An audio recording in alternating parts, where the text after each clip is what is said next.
Okay, I'll put. Are you going to sort of stand near there? If I just put that there, I'll pick you up. Yeah. Okay. Okay. Hello everyone. I think we'll make a start if that's right. I think I know most of you already, but for those of you I don't know, I'm Tom Sykes. I'm a senior lecturer in the Faculty of Creative and Cultural Industries here at the university.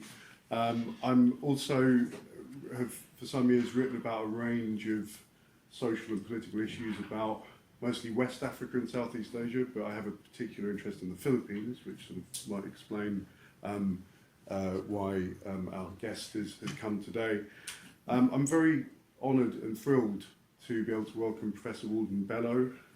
Walden is your sort of archetypal activist theorist.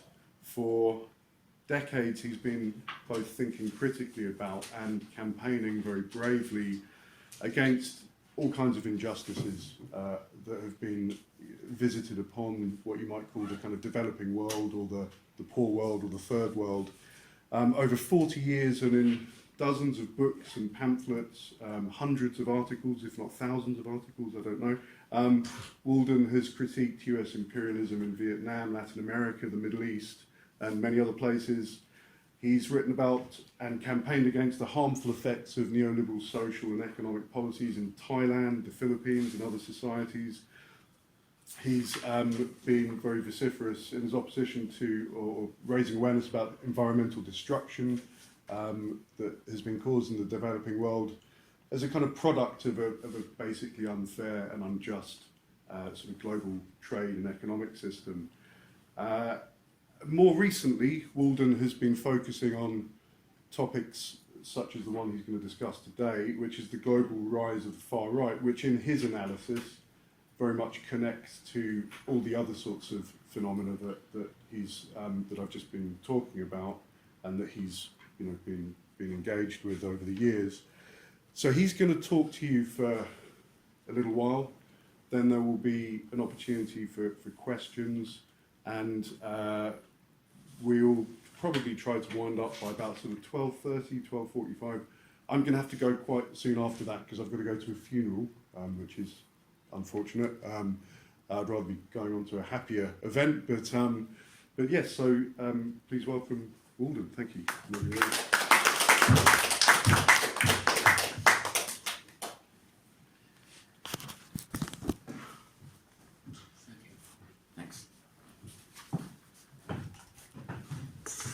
Thanks, Tom.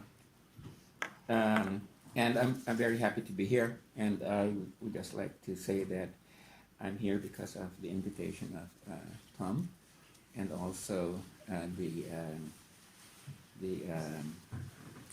Global Justice Now network that first brought me to Edinburgh, then to London, and here, and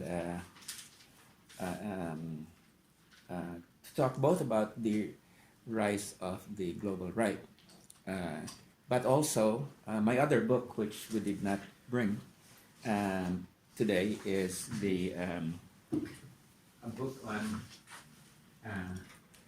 it's called Paper Dragons, China and the Next Crash, which is more about global finance, and they're both published by English publishers.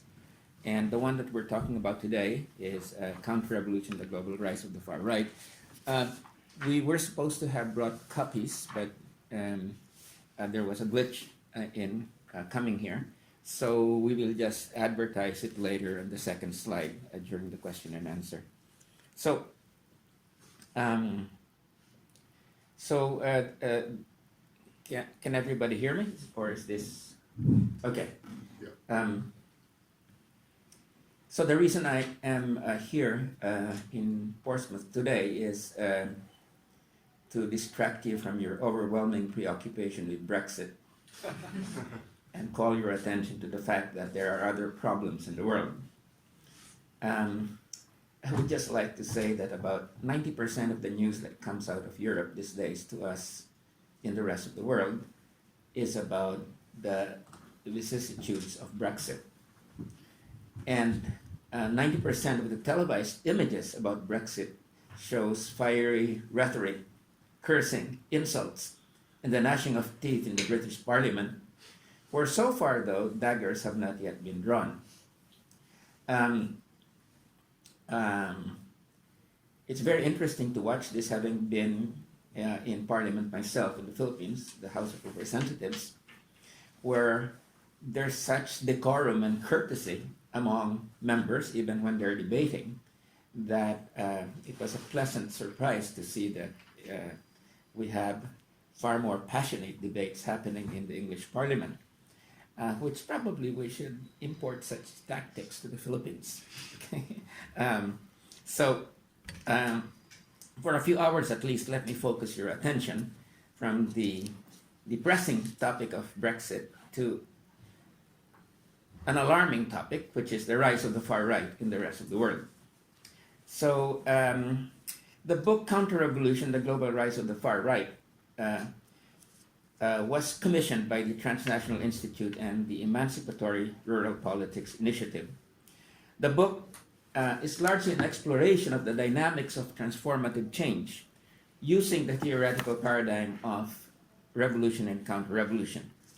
While there are sections on developments in Europe, the United States, and Brazil, the book focuses on the dynamics of counter-revolution in 5 societies in the global south: Indonesia, Chile, Thailand, the Philippines, and India.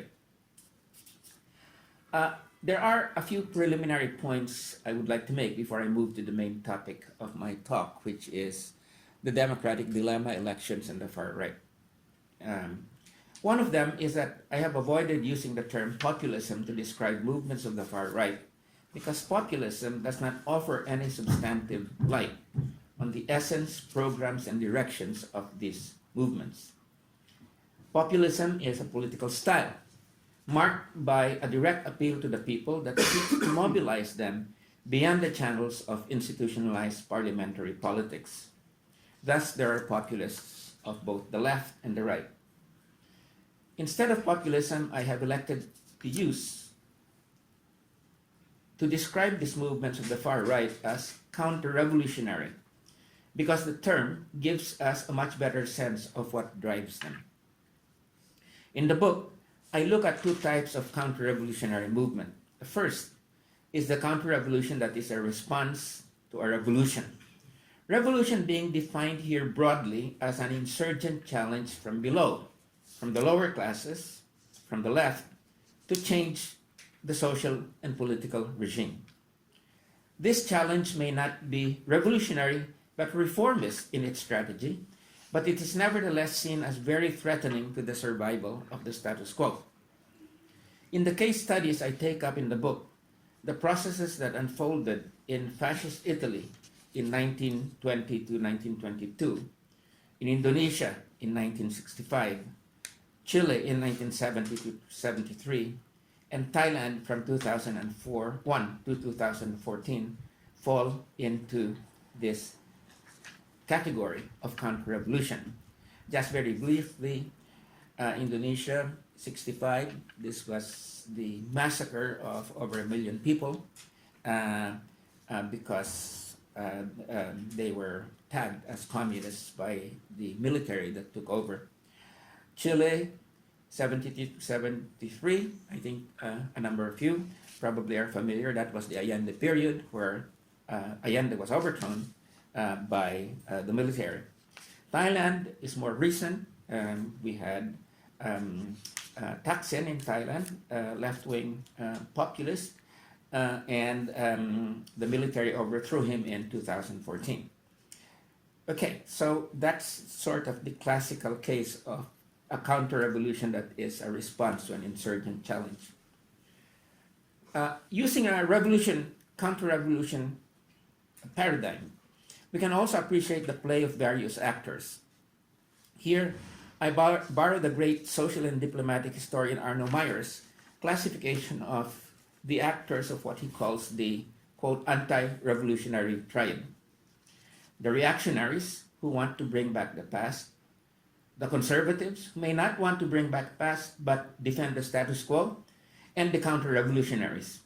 The third type, the counter-revolutionaries, are the most interesting theoretically and most dangerous politically, since they adopt both the mass mobilization style associated with the left and expropriate some of the left's issues, at least rhetorically, in order to advance an anti-progressive agenda.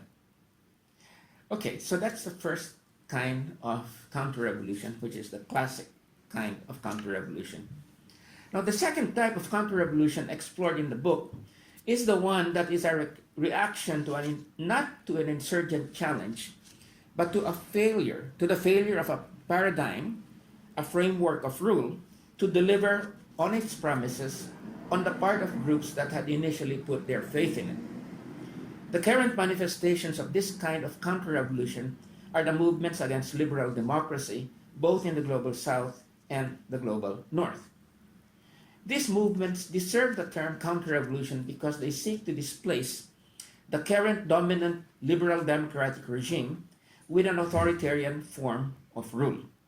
The challenge they pose, moreover, is not only political but ideological, one that questions the basic values and processes of liberal democracy, such as secularism, respect for diversity, equality, and due process.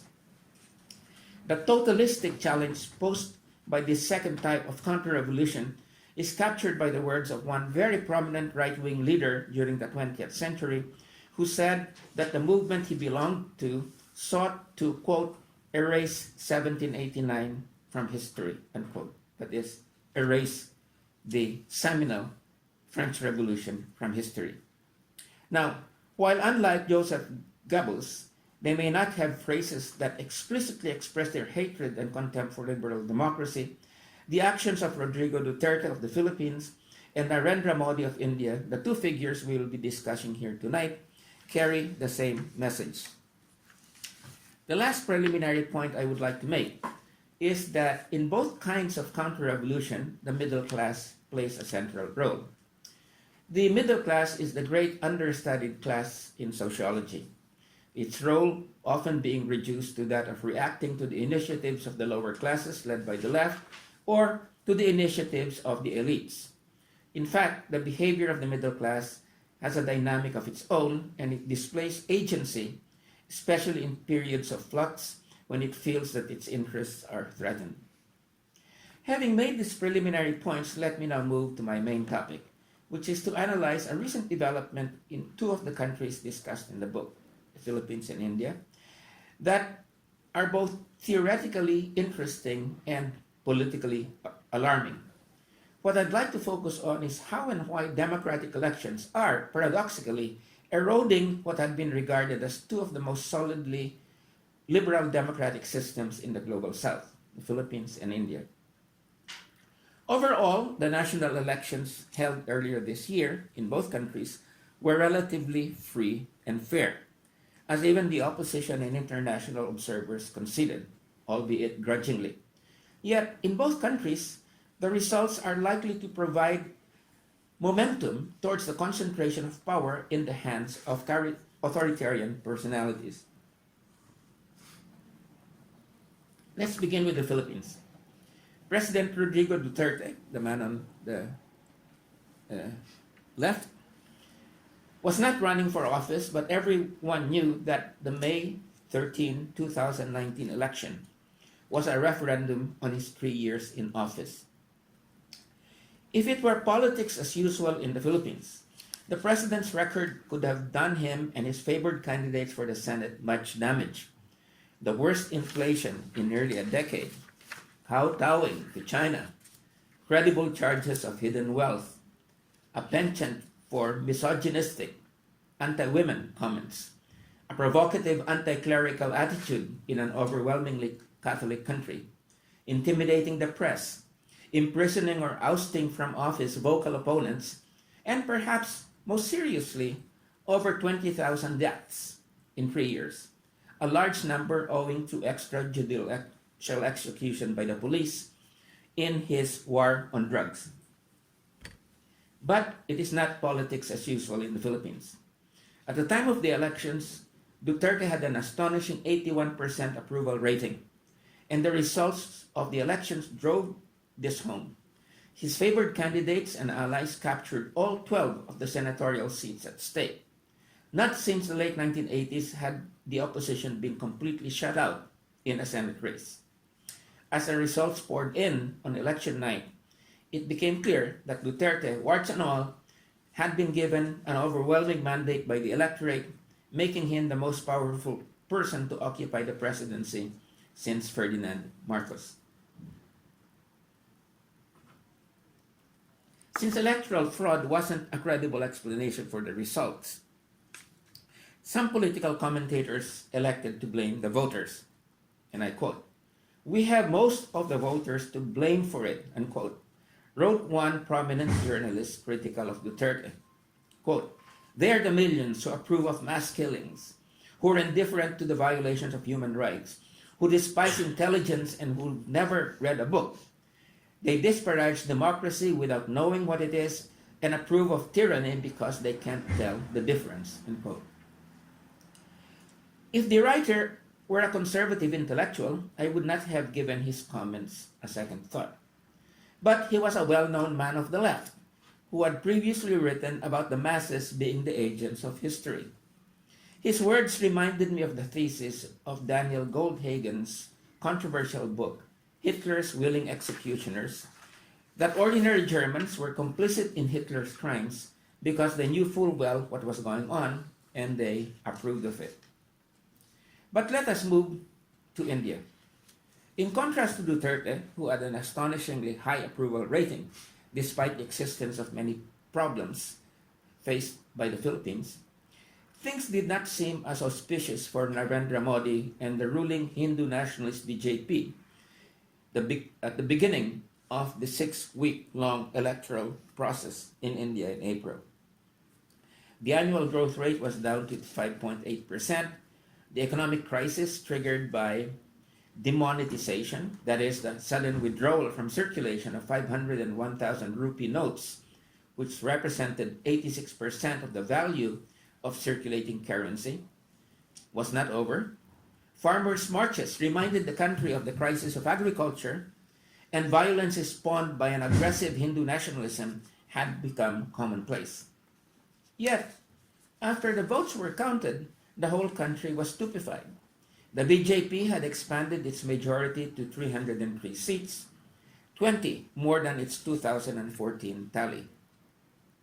Congress, the main opposition party that had been the dominant force in the first 30 years of India as an independent state, was badly beaten, emerging with only 52 seats, with its leader, Rahul Gandhi, of the famous Gandhi family, losing in his family's traditional constituency. Modi came out much stronger from an election where he had been expected to emerge much weaker. The desperate mood that engulfed those critical of Modi was captured by the words of one academic who claimed that his victory was, quote, "a moment of dread for Indian democracy," unquote, because it had resulted in the greatest concentration of power in modern Indian history, unquote. Suddenly, the boast of Modi's colleague, BJP boss Amit Shah, that the BJP would rule India for, quote, "the next 50 years," no longer seemed incredible. As in the Philippines, despairing liberals in India wondered what on earth made their compatriots, quote, "outsource their destiny," unquote, to a strong man, as one put it. Just as the Philippine intelligentsia expressed wonderment at how serious charges would simply bounce off Duterte, Indian liberals could not figure out what it was that made voters across the board readily absolve Modi for the very real problems being faced by the country, whether this was rising unemployment, farmer suicides owing to economic distress, the lynching of Muslims accused of trading cattle, or the unsolved murders of prominent intellectuals. Even his party's endorsement of a known terrorist who had praised the assassin of Gandhi did not hurt Modi, leading one analyst to attribute his success to, quote, "smart political communication that constantly projected him as being above the fray," unquote. Now, controlling the narrative was certainly part of the explanation for Modi's success, as it was for Duterte's. Modi's discourse placed him and the BJP as the agents of India's economic development and the restoration of Hindu civilization's ancient greatness. Duterte combined an earthly discourse that many saw as refreshingly free of the usual liberal democratic froth with a stern message of cleansing the country of the drug menace that was, quote, destroying the youth of my country, unquote. This analysis, however, assumes the relationship between the voters and the strong man or strong woman is a one-way street, whereas anyone who has lived through the tumultuous politics of both countries in the last few years would not have failed to note the very real synergy or mutually constructive relationship between the strong men and their people. For other analysts, Duterte and Modi had tangible achievements that overrode the problems pointed out by their opponents. In the case of Modi, for instance, voters were said to appreciate his campaign to build a toilet for every household, his free liquid natural gas connections for poor families, and a program of giving 6,000 rupees a year to subsistence farmers. These material benefits do not, however, add up to a viable explanation for the massive mandate. Politics in India and the Philippines today is not arithmetic, to use a Filipino politician's inimitable description of democracy. Promising and providing goods and services is the stuff of patronage politics, of democratic politics as usual. But what is happening in both countries today is a political earthquake, a massive transformative change, a fundamental reconfiguration of politics.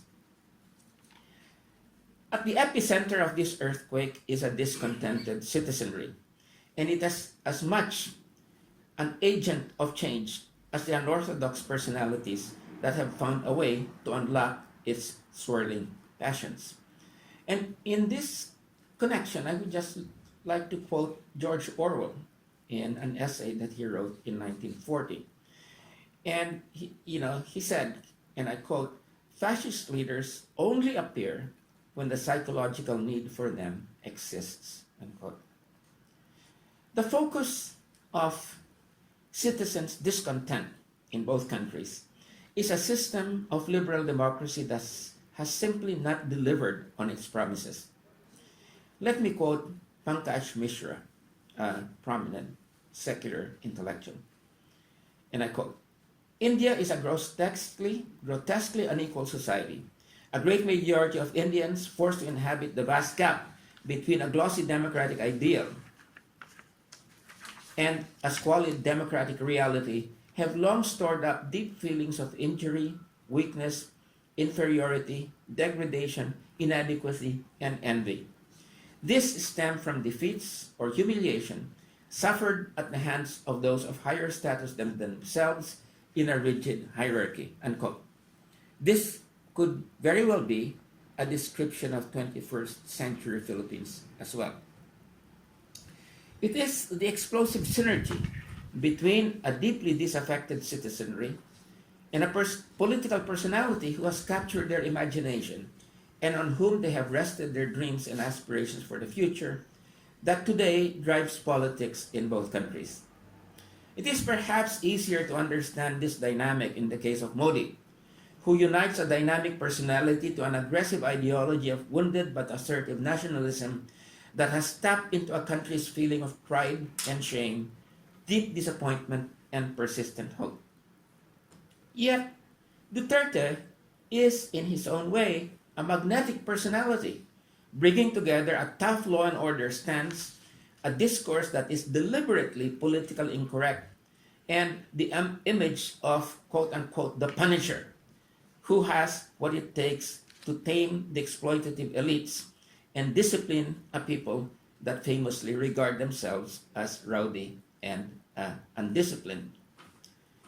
The very qualities that liberals despise in Duterte is what enables him to connect with the masses, especially with the volatile middle classes that feel most sharply the yawning gap between aspirations and the possibilities of fulfilling them in the really existing democratic dispensation. The connection that has been forged between strong personalities and their people has ushered in a period that may best be described as one where charismatic politics has displaced democracy as usual. Here, we might take a leaf from the great sociologist Max Weber, who saw what he called charismatic authority or legitimacy as a dynamic, transformative process that overwhelms both what he called traditional authority and rational legal authority, and structures coexisting in society. Charismatic politics exploits the contradiction between traditional authority structures that legitimize inequality and injustice and a rational legal order based on the principles of democracy, justice, and equality. Charismatic politics is not politics as usual and is a fluid process that moves in uncharted waters until the charisma of the leader is, as according to Weber, routinized, quote unquote, into a new set of rules, procedures, and processes which become the new source of authority and legitimacy. Charismatic legitimacy is hardly benign. Indeed, it almost invariably ends up with a dangerous concentration in the hands of the charismatic individual. And equally alarming, its emergence has been accompanied by the imaginative creation of an other or others upon whom the ills, contradictions, and disharmony of society are projected. The achievement of social harmony is dependent on the excision or neutralization of the other or others. In the case of the Philippines, drug users, liberal politicians, and communists. In the case of India, Muslims, Christians, westernized intellectuals, and Marxists. It does not take much for the leader and his disciples to set the mob on these enemies of what they call enemies of the people, unquote, as persecuted communities in India would readily testify. I would just like to call your attention to the fact that Modi used to be the chief minister of the Indian state of Gujarat, where there was a riot in 2002 where about 2,000 people, most of them Muslims, were killed, mainly by Hindu mobs. And the role of Modi in that massacre, was a very controversial one, with many saying, in fact, that he was the one who instigated it. But the U.S. State Department believed it enough to ban Modi from entering the United States for a number of years on the grounds that he had been complicit in the violation of human rights. A key feature of the dynamics of charismatic politics is that it is both authoritarian and intensely democratic. On the one hand, followers are willing to hold their critical faculties in abeyance, ready to give the leader the benefit of the doubt, even when they may not agree with everything that he or she stands for. On the other hand, it is through the mediation of the electoral process, through direct contact with the masses during the campaign, and through their act of willingly voting for him or her or their anointed ones, that the leader renews his or her legitimacy. Managed elections, like the ones that took place in Thailand during the same period, the Thai military that was in power for the last 5 years, tried to manage the elections in Thailand, and came out with very controversial results. But the point that I would make here is that managed elections are fatal for charismatic authority. Indeed, the less controlled and the more spontaneous the expression of approval, the greater the legitimacy that can be turned into even greater power. India and the Philippines have gone through relatively free elections that, by bestowing greater legitimacy on them, is paradoxically leading to the concentration of even greater power in the hands of charismatic authoritarian personalities who are intent on doing away with the post-war World War II liberal democratic dispensation and leading their consenting citizens to a brave new world. Let me say that I'm not saying that the politics of class is irrelevant to our understanding of the dynamics of the politics in India and the Philippines. Neoliberal, free market economic policies have been central in both creating discontent against liberal democracy as well as generating support for capitalism that the insurgent elites have capitalized on, especially from the so-called aspiring middle classes that emerged with neoliberalism. But as with classical fascism, the relationship between capitalism and political counter-revolution is not simple and can best be understood if we theoretically grant the realm of politics significant autonomy from the economy and see factors such as personality, culture, and the people not as passive but as active agents in the radical right-wing restructuring of society that is taking place. Let me give you one example of this very real relative autonomy of the political.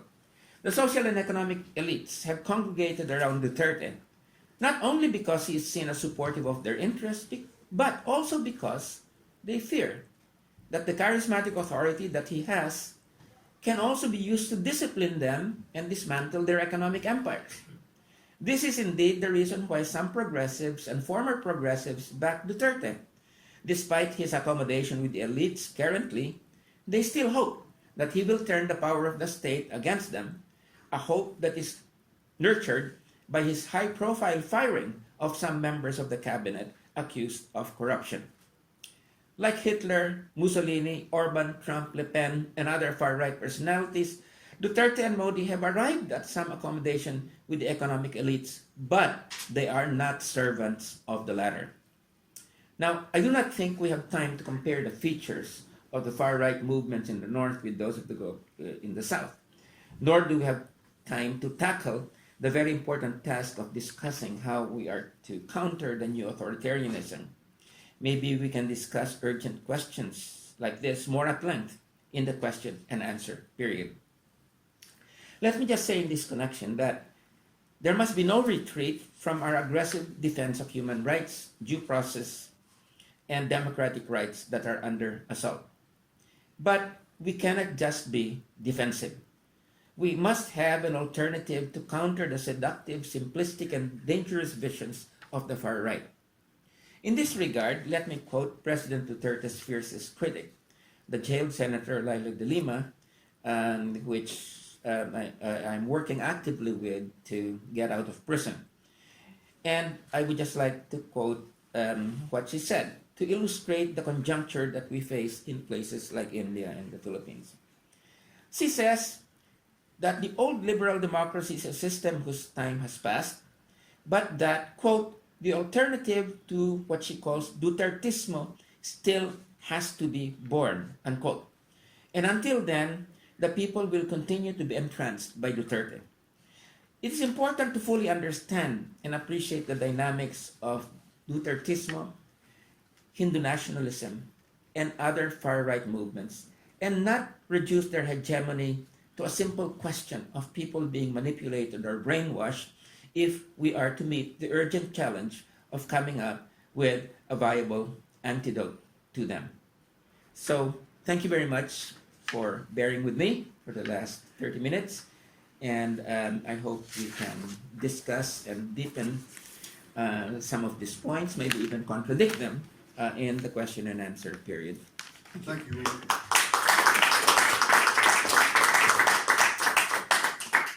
So, are there any questions?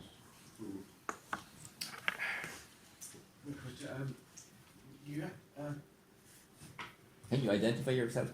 Yeah, you mentioned that in many cases, Modi and Duterte, that they capture imaginations.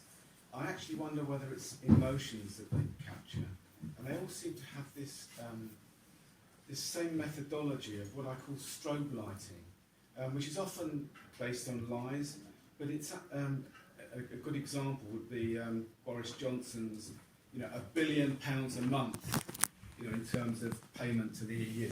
Total lies, but he gets away with it, and it really does capture the emotions of many people. Why are we paying this much money? It's crazy, and they begin to kind of get that contact and that, and start to think this guy's got it, Would you suggest that's a possibility rather than imaginations? It's maybe both imaginations, but emotion. It's an emotional contact for me. Yes, I would say that both. And I would not make that rough a distinction between emotions and imagination. And the other thing that I would also say is, that it's less the sort of concrete economic promises, and something much more, which is a certain way of relating to people, and as I said, charismatic individuals. But we have different kinds of charisma. I mean, Modi is, definitely the more familiar one, sort of a very dynamic personality, and he has been able to represent himself as the protector of Hindu civilization, and basically, and the road through which India will be led back to its old greatness, and the way that this is brought to people is, of course, there are a number of lies that his people bring up, such as that ancient Hindus invented flying. Okay, and so you have this mix of a number of different things that nevertheless does account for a great deal of attractiveness to people. Duterte, is not the standard charismatic figure. Okay, but he has charisma. He has a gangster type of charm, and He's got a kind of boyish approach to life as well. yeah, well, he deliberately is politically incorrect. He every speech he makes, he threatens to kill somebody. Okay, and when people bring up the fact that 20,000 people have been killed, sometimes he disputes it, but sometimes he says that they deserve it because they're no longer human beings. That drugs have ruined their mind, and they're zombies. Okay, and then he speaks in very, very horrible terms about women,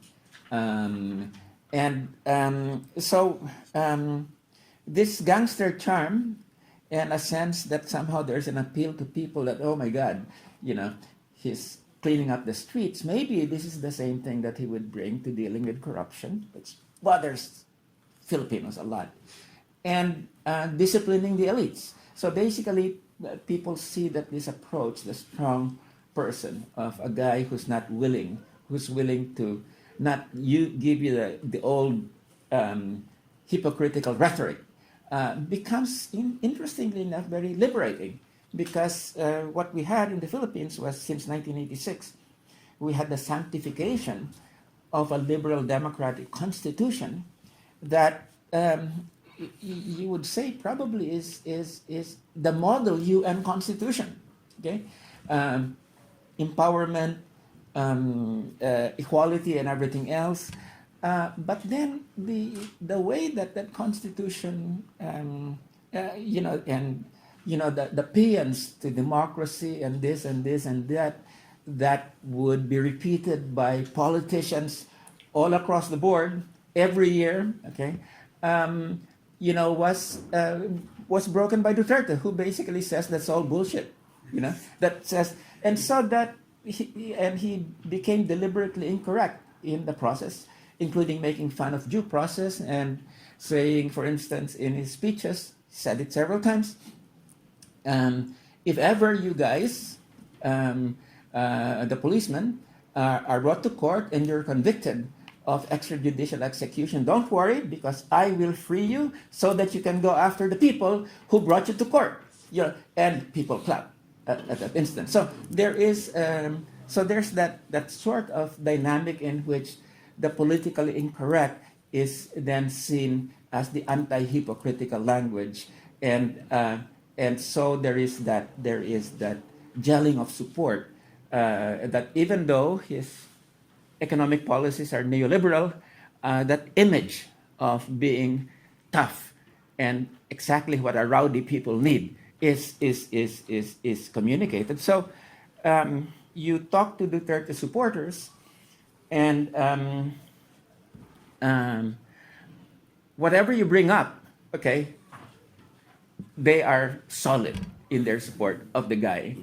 And even if you bring up 27,000 killed, they'll say probably it's necessary. This is something that's got to be done, and he's doing it. And what about all this, the inflation that's going up and that sort of thing? Oh, that's not Duterte, that's his economic advisors. And in fact, the president has said he doesn't understand economics. Okay, so you get that kind of response too. So whatever you bring up, it bounces off, so to speak, because there has been that connection that has been made. So I would therefore say that, and come back to this, is that that was a mutually constructive relationship that was waiting to be forged. And I think it's not just a case of Duterte consciously manipulating people, because I don't think he's that kind of manipulative, PR conscious politician. But there was that meeting of discontent and his kind of style of politics that then created this very powerful movement. So in the case of Modi, this has been, the BJP is, of course, he's not just the one individual. There's a party that goes back to 1925, was inspired partly by Nazism and fascism, the BJP, but was very marginal for a long, long time. But since the 1970s, this marginal Hindu nationalist movement,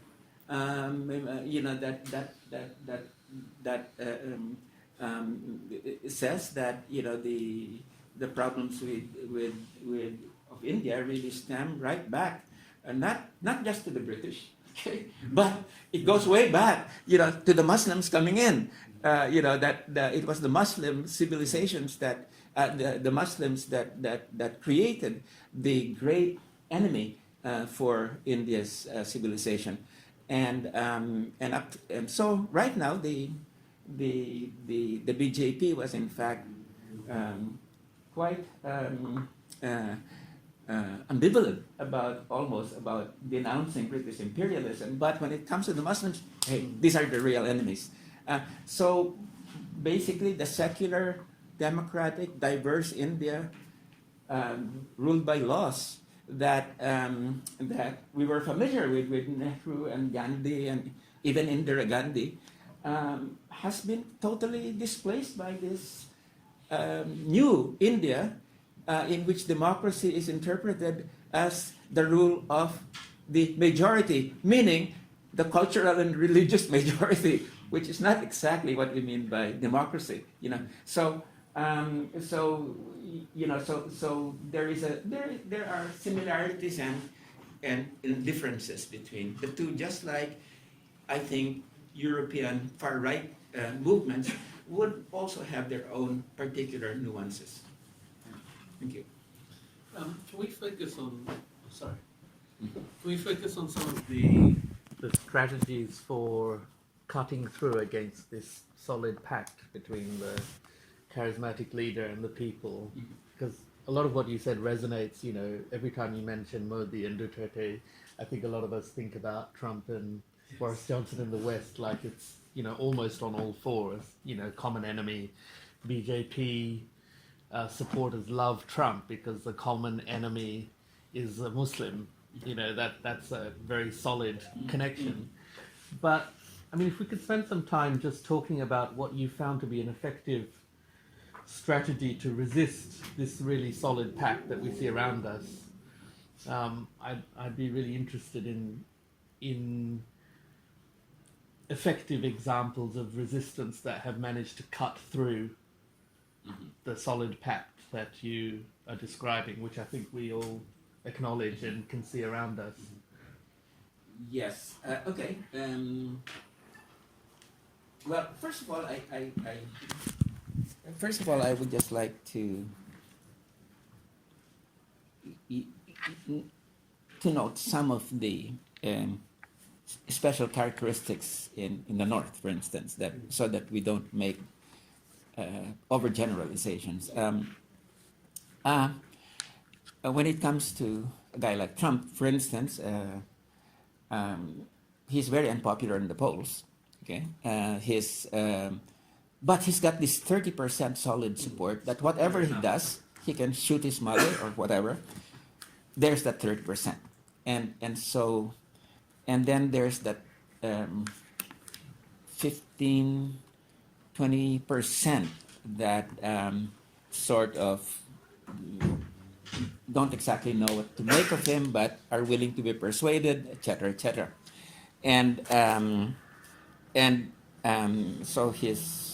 But he knows his base, and he knows that his base is the white working class, and especially in the Midwest, the United States, the Wisconsin, Michigan, Pennsylvania, Ohio. These were the states, heavily working class states, heavily unionized states, that went for him in 2016, and he's keeping that base. Okay, so everything, that he says must somehow resonate with that base. And if I just wanted to say that the first thing that he did as president, or the second thing that he did, the second executive or first executive order, was in fact to withdraw the United States from the Trans-Pacific Partnership, and he's always reminded people about that. Okay, and now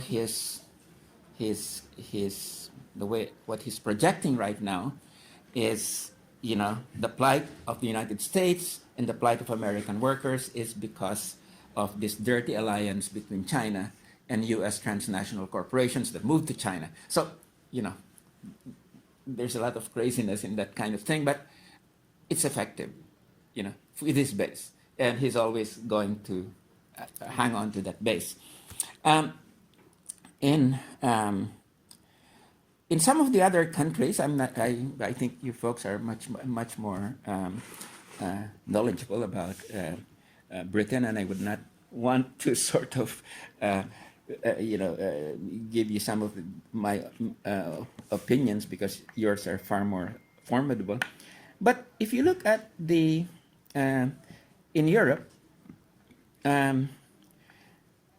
there's been a sort of desertion en masse from social democratic parties that, by their traditional working class base or significant working class base, creating a tremendous crisis for social democracy as a whole. And the first thing, of course, was the social democrats were very much identified with globalization and neoliberalism. In fact, I would say that if you look carefully at France, Germany, Britain, it was New Labour and the SPD and the French socialists that really did the dirty work of neoliberal transformation, although we all associate neoliberalism with Margaret Thatcher. And so I think what happened there is that you've had an orphaned working class, or orphaned, that no longer saw social democrats as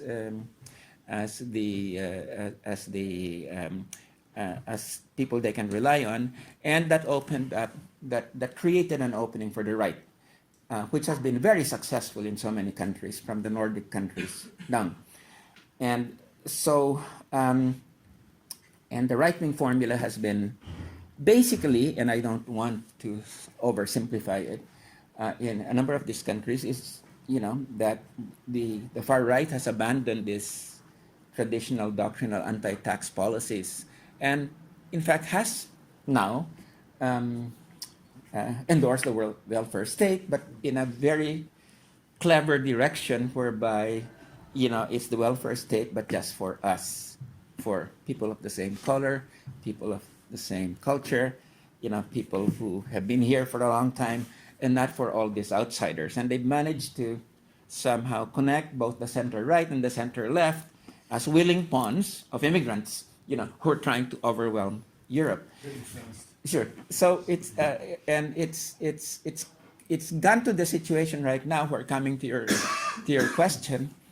The Social Democrats are really in a period of looking at what could be the way that we can win back our base, and the way they've done it in Denmark is to basically cave in. They basically said, okay, we're hardline on immigrants. They won't come in. And at the same time, we'll protect the welfare state. And that line enabled them to win the last elections. And for many of the people who had deserted them to come back. That line and the victory that it brought at the polls is unfortunately now being looked at by a number of different parties of the left, not just Social Democrats, by the way, but one party in Germany, I won't mention that party, but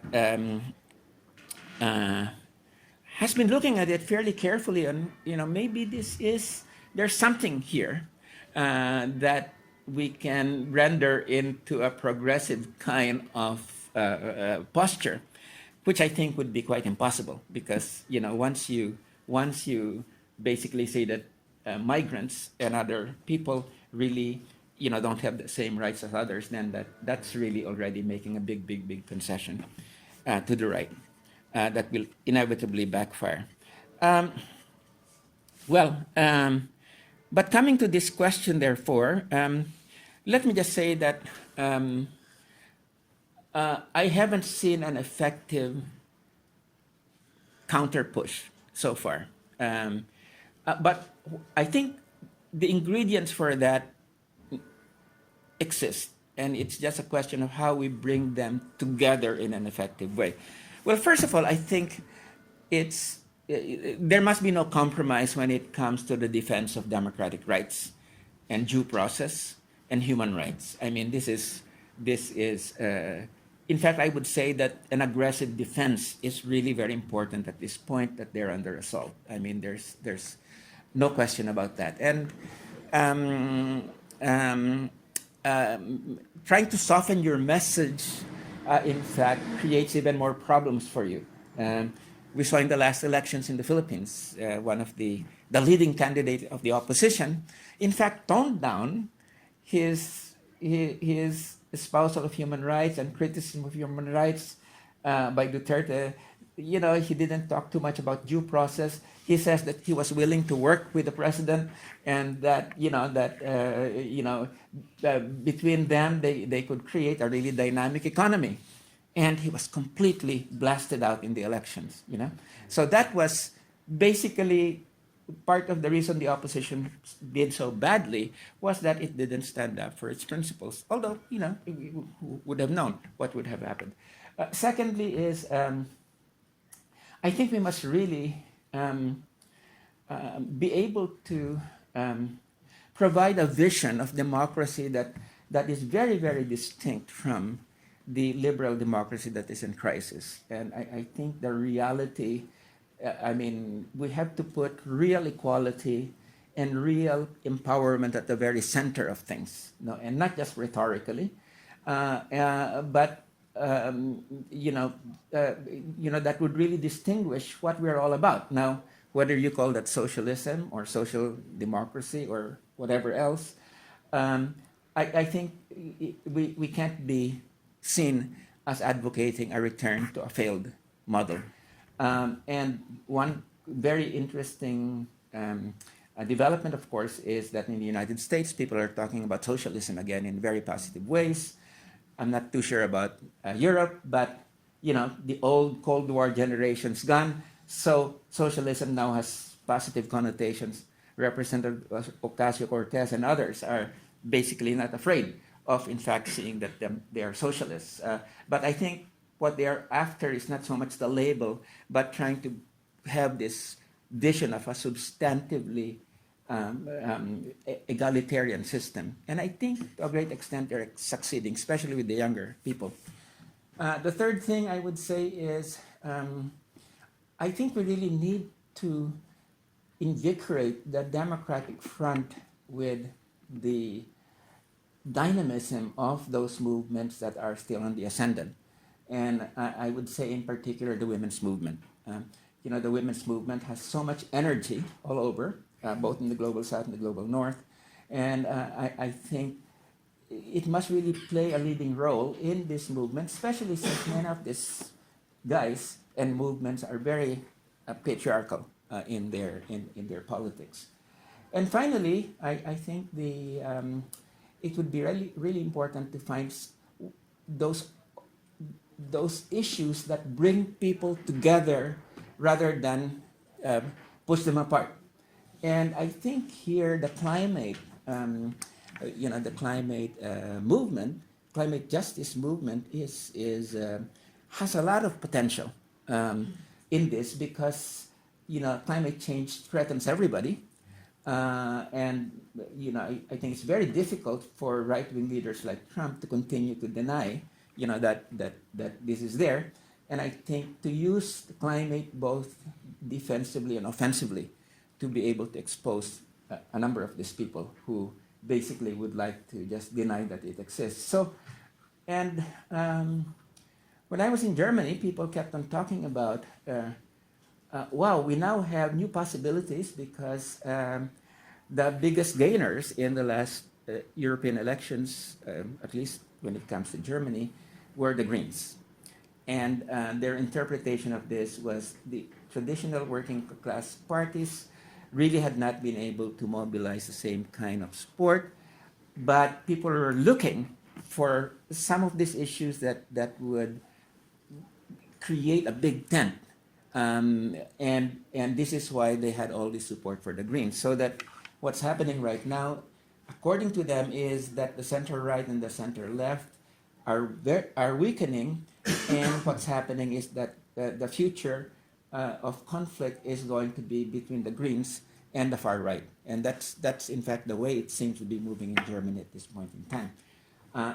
So I would say that those might be the four ingredients that I would say we need to somehow bring together. And then I've been asked, do we need charismatic personalities? I think we should avoid charismatic personalities, but at least we can see what they do have. As one writer said, what these people have is the ability to hit people in the gut. Okay, that somehow the way that they formulate things, the way they come across, hits people in the gut. It grabs people in this very, I wouldn't say irrational, I wouldn't say emotional, but it gets them in the gut. And somehow that is something that we must really look at and see how we can develop that kind of appeal. And the problem really has been that for the left, a bit both in the north and the global south, is that to a large extent, both its strength and weakness is its rationality. Okay, this has been sort of the traditional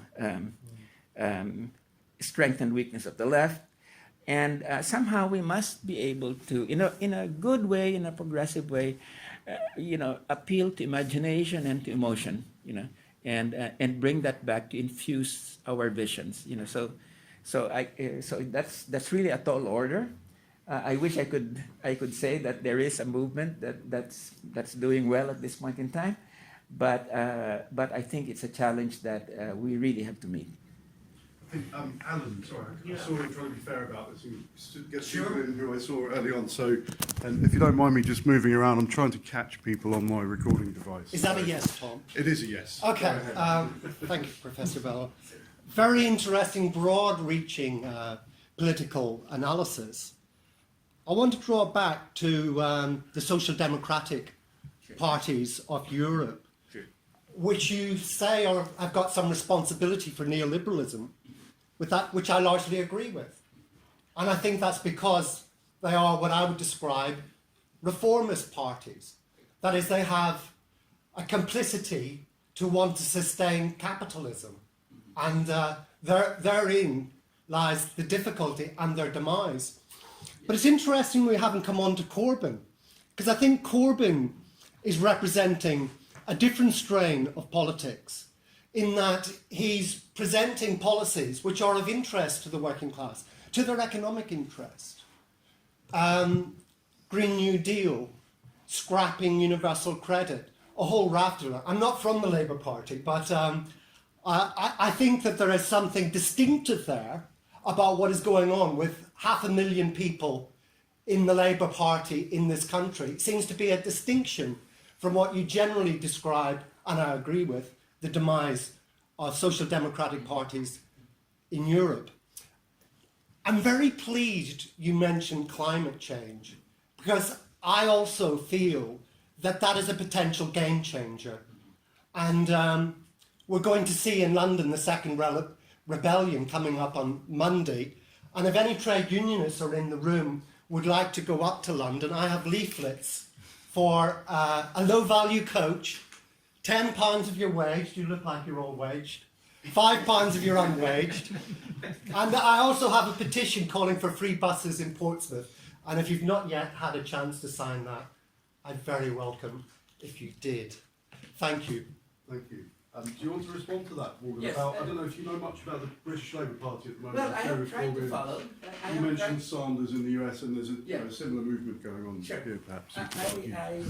I've tried to follow what's been happening in the Labour Party. I'm very pleased that Jeremy Corbyn has shaken things up, and that we have that you've had these concrete initiatives.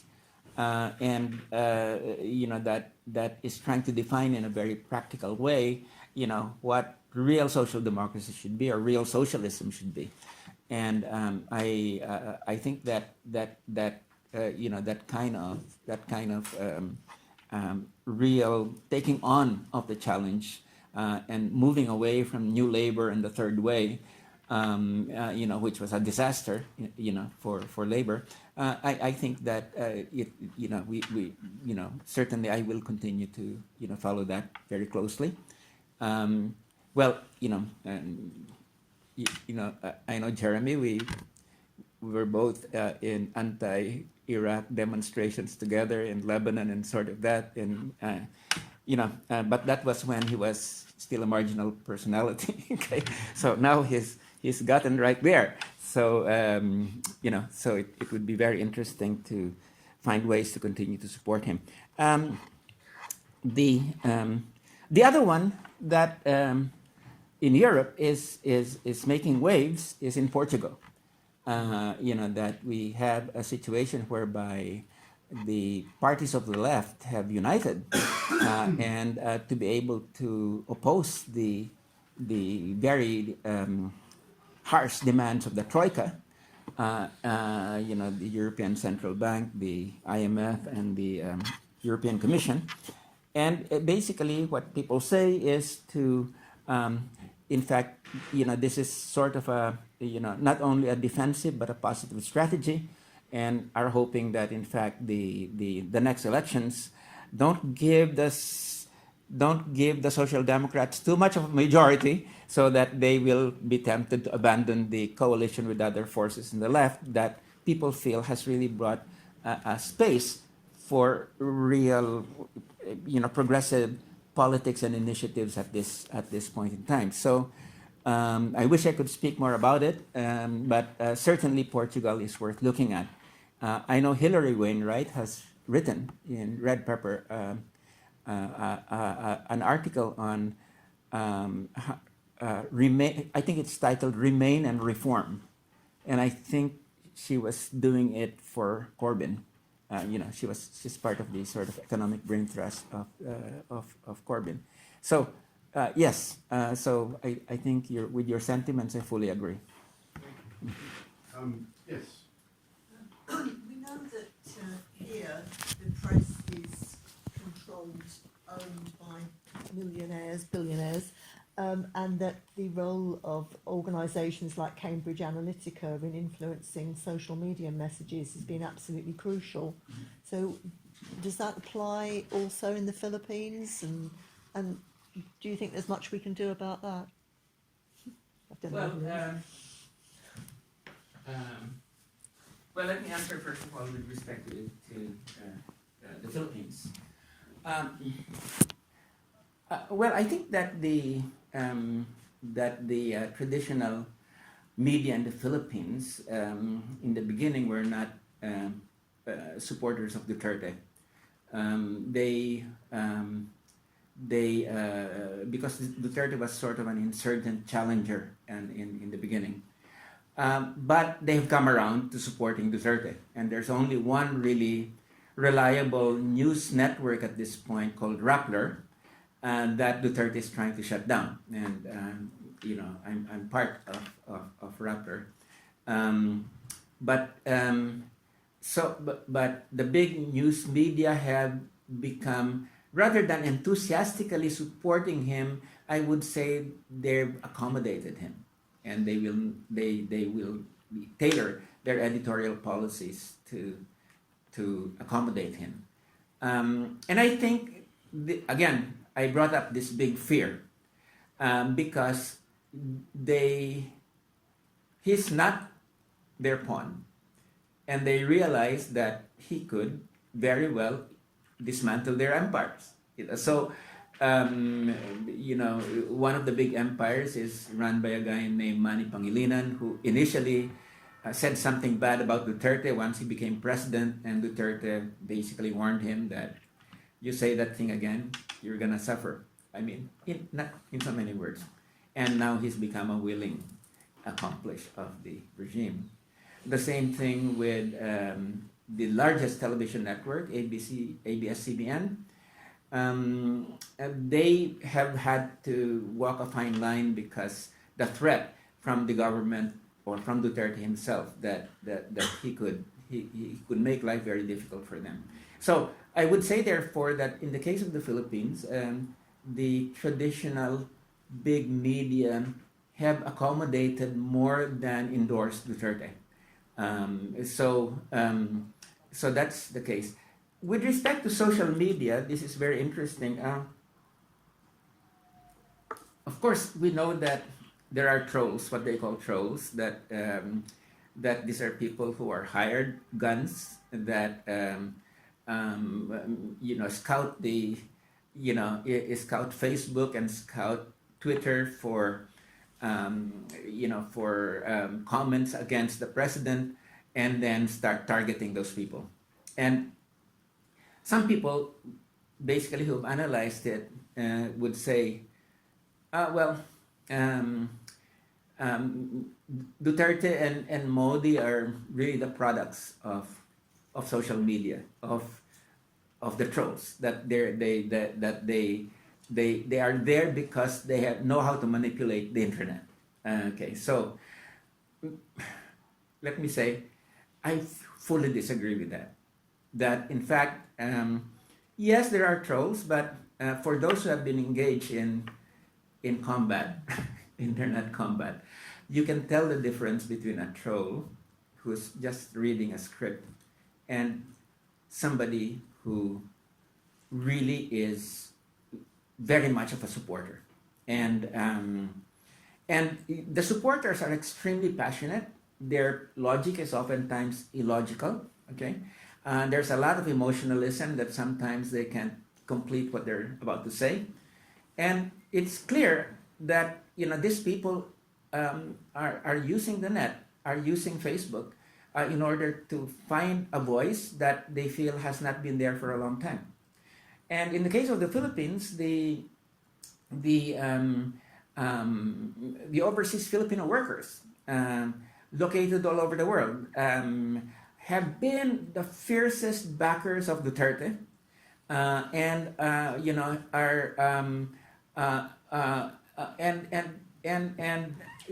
have you can't say that they are being manipulated.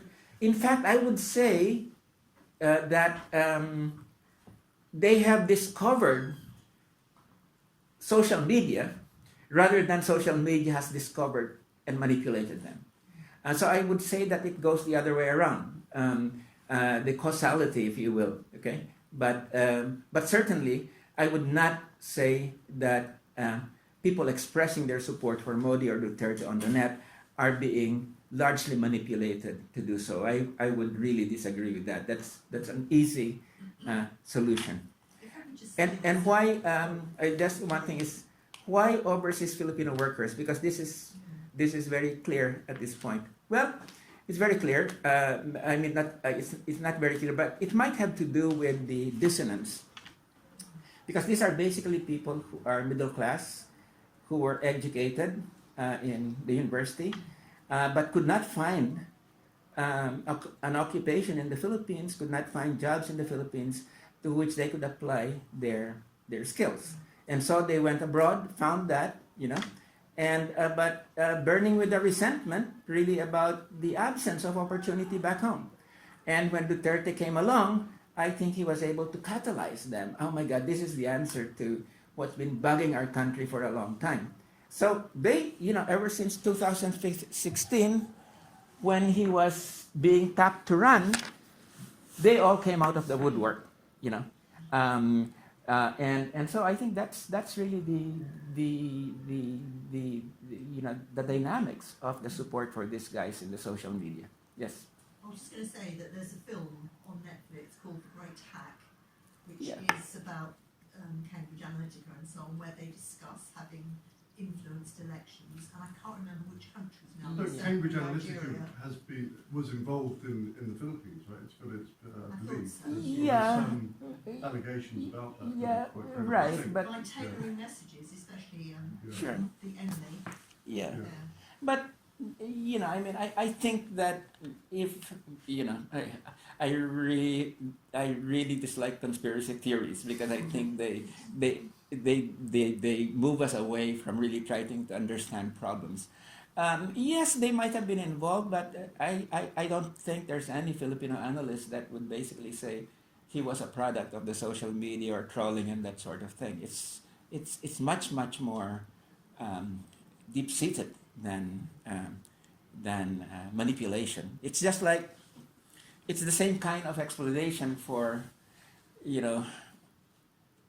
why Allende was overthrown. Oh, the easy explanation was it was the CIA. Yeah, and you see that, and you saw that then. But the reality was that there was a middle class counter-revolution. It overthrew Allende. Sure, the United States was involved in terms of, but the United States involvement would not have made a difference unless there was that heated counter-revolutionary mass. And the same thing with the trolls, Cambridge Analytica. It only makes a difference if if there's already an existing movement that is predisposed to support these people. So I think this, what can I say? I mean, I think these are important films. I'm not saying that these people don't exist and that they don't try to manipulate, but I don't think we can reduce the results of elections to this kind of manipulation. Yeah. I've really liked your analysis, and I found it really fascinating about countries that I know something, but probably not nearly enough. So really interesting talk, so thank you very much. I'm a member of an organisation in Britain called Stand Up to Racism, and we're all parts of Britain have Stand Up to Racism groups where we campaign it whenever we see racism, so maybe racist incidents, but also letters and all kinds of things like that. But we're also a national organisation, and we have a conference each year. And the last few conferences we've used Skype quite usefully to hear about what's happening, for example, in Austria. And that's a whole very interesting country in terms of what's happening with the far right there. And I think it's really important to know what's happening in these other countries, but also to get together with other people who want to fight against racism, because that's one aspect of this whole thing, as you were saying, that these people are able to create the other, and nearly always the other is of a different race or is perceived as being a different race. You know, we can say somehow that Dina Asher Smith is seen as British. That's fine. She's English. She's English. Oh, right. We just forget the fact that she's black at the moment. But you know, other times, yes, she's black. So we, you know, creating this othering, I think is a very important concept you've been talking about. Anyway, so we have our international conference coming up in a couple of weeks' time. It's in London. It's talking about lots of the issues that you've been talking about, not specifically about those countries maybe, but about the fight against the far right, both in Britain and abroad. All kinds of speakers. There'll probably be, 900, 1,200 people there. So it will be a great opportunity for people to get together with other people who want to fight against racism, hear about successful fights in Britain at any rate, opposing racism in the workplace, looking at what's happening with refugees and climate change, because that is the coming issue that I'm sure that is already here. We already have climate refugees, but it is only going to get a whole lot worse, and the racism that those poor people are going to face, you know, we ain't seen nothing yet. So I can say about another meeting we have, which is about that, which is part of the Journalist Festival International in Portsmouth, the Burning Tide. If you haven't heard about it, I've got leaflets about that as well, meeting with Global Justice Now. So there are lots of things going on. If people feel they're an anti-racist and they're on their own, you know, there are lots of other people who are anti-racist. You know, most people are not racist. We have to get together and we have to work together to do what we can to oppose all this crap. Thank you. Can Paul? You've been waiting for a while, so just a please quick ask a point. question. I can see how I teach politics and how maybe Russian politics. I can see how populism is able to exploit the vacuum left by liberal democracy and social democracy, and also channel the anger that people have.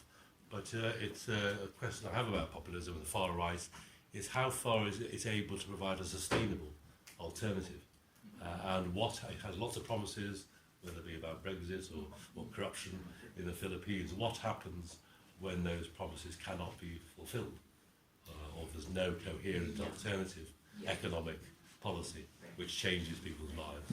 Then what happens? Well, I think this is, in fact, very interesting dynamic about right-wing movements is, you know, in the early stages, they appeal and they can win elections. But the problem is, of course, that once they're in constant power, they begin to create a more and more authoritarian regime that in the end banishes free choice and elections. And we've seen that all over. And so that even if they're screwing up, unless they can find new ways to mobilize, like invade Russia, okay, bomb Britain, okay, that kind of thing, they inevitably have to resort to repression in the end. And I think this is the dynamic that we're seeing in the Philippines and India at this point in time. The thing is not to underestimate the longevity of these regimes. I wrote very early on, warning people about this, that, you know, that Salazar's dictatorship in Portugal lasted for about 40 years. And I believe Franco lasted for about 36 years. So not to underestimate the fact that once they get to power and are able to really, you know, institutionalize anti-democratic methods, you know, that they can be there for a long time. So that's, I think, in other words, that if they cannot provide the solutions that they're asking for, they can provide repression. You know, so this, I think, are the dangers. But there are some Filipinos here who might want to. Yeah, I'm going to have to make this the last question, and I feel bad because there's two of you putting your hands up, and we're going to have to choose. But No, why not both questions, and then I can make a 1 minute answer. that's fine. Okay, do that in that case. Derek, do you want to go first? And then, Sure. Okay. You said a while ago as a response to the question from that we need vision to tap into the imagination and emotions. I was just wondering, because in the Philippines right now, the Marcoses are practically back. So what do you think would be the role of memory, for example, or narratives about the past that would help us counter, the return of authoritarian regimes, for example. Sure. Okay. Yeah. Great question. Father. Is it father or brother? But I'm a Catholic priest Yes. working in UK for 25 years. Sure. I used to work with the unions, with Unison before, and London Citizen as a trustee, another cost-oriented group here in UK. I'm just puzzled, no? I am a classmate of Father Picardal and a friend of, Father Picardal. And I'm just surprised, because the church had a moral force, when they toppled down Marcos' dictatorship.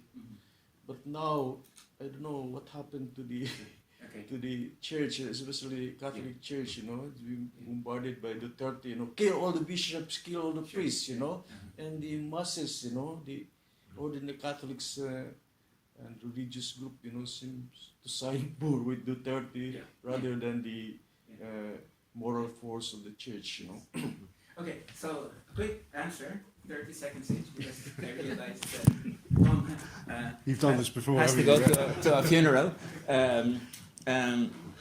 But on the second question, you see, Father, I think there was one thing that happened, ever since in the 1990s that I think really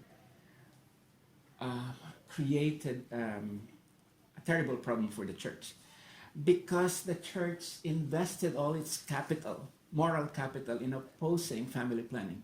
Okay? And this was something that was supported by the vast majority of people, but somehow the church was seen, and people could not understand why it was opposing the family planning all the way up till the end. Yeah? And I'm not saying that because I was one of the sponsors of the family planning bill, which won in the end, but because I think it created a tremendous kind of reaction among people, including the poor, so that when Duterte came, it was very difficult for the church to find allies because of the way that it had invested so much of its moral capital in the fight against family planning. Mind you, it wasn't a fight against abortion. It was a fight against family planning,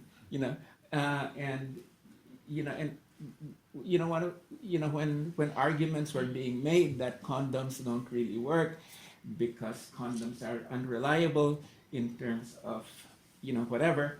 But there were all sorts of arguments like those, that, it was the way it became opposition to the condom, and people could just not understand why it had gone that far. So this is just my explanation to this, that I'm sorry that this has happened, but there's also a historical reason for it.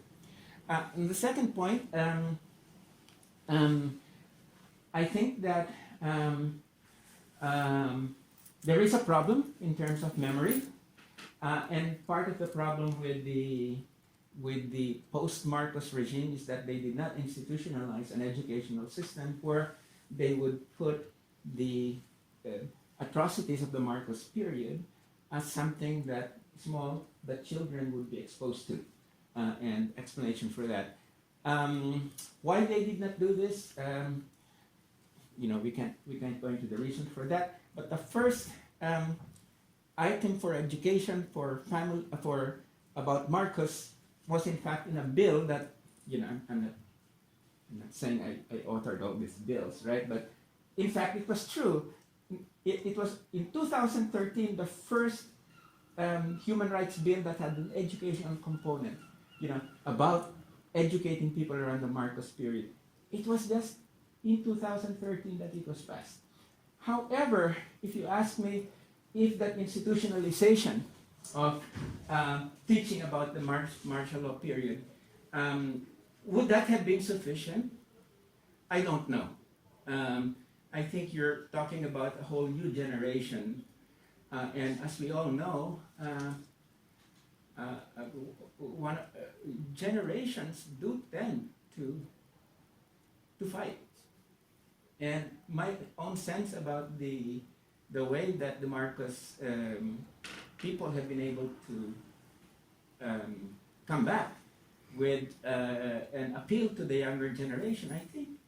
I think we really need to look at these intergenerational conflicts and how we can get people, how we can sort of make sure that that things like the Marcos period are not forgotten by the younger generations because of this dynamic of intergenerational conflict. So yes, education is important, but I don't think it's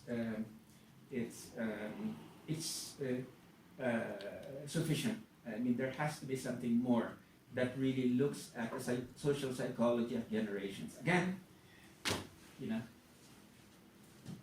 it's not easy.